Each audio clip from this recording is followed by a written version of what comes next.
Notre Seigneur veut que nous soyons semblables à une fiancée et à un fiancé. S'ils sont unis par le Seigneur, ils doivent se reposer entièrement sur lui et apprendre à s'aimer l'un l'autre en toutes circonstances. Et, ce faisant, ils développeront en eux une ressemblance mutuelle.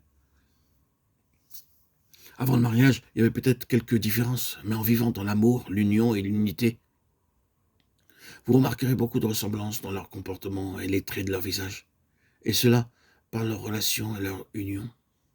De même, quand nous venons à Dieu, dans notre condition de péché, nous sommes complètement souillés par le péché. Et les gens peuvent voir sur nos visages les taches hideuses du péché. Mais dès que nous commençons à obéir à Dieu, nous voyons disparaître toutes ces marques, et la beauté du Seigneur Jésus-Christ apparaît peu à peu sur nos visages. Il y a une lumière particulière sur les visages de ceux qui sont vraiment nés de nouveau. Nous pouvons y voir la beauté de Jésus. Il nous est dit qu'en voyant notre Seigneur Jésus, nous serons tels qu'il est, quand il reviendra une seconde fois dans toute sa gloire, selon la promesse de 1 Jean 3,2. Nous serons semblables à lui, parce que nous le verrons tel qu'il est. Alors, il fera de nous une couronne de gloire entre ses mains. Toutes nos faiblesses et nos manquements seront éliminés. Et nous verrons sur nos visages la gloire, la beauté et l'amour de Dieu. Dieu dit, je ferai de vous une couronne de gloire entre mes mains. Généralement, les rois portent des couronnes pour marquer leur autorité. Chaque roi a une couronne particulière façonnée selon un modèle spécial. Toutes sortes de joyaux et de pierres précieuses ornent la couronne. Lorsque le roi a un petit royaume, il n'y a pas beaucoup de diamants sur sa couronne.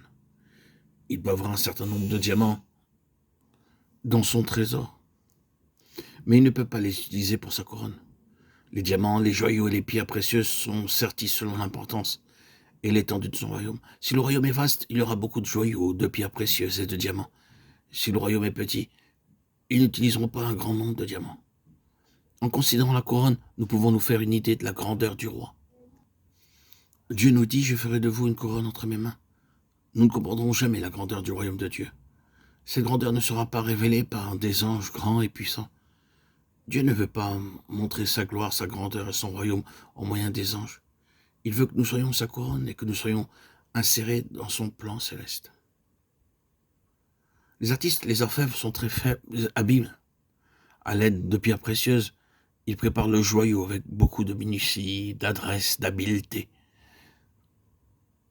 De même, en entrant dans son plan céleste, nous devenons une partie de la couronne du Seigneur. Jésus-Christ, et cette couronne sera vue et admirée par tous les anges du ciel. Le diadème royal est une couronne de beauté.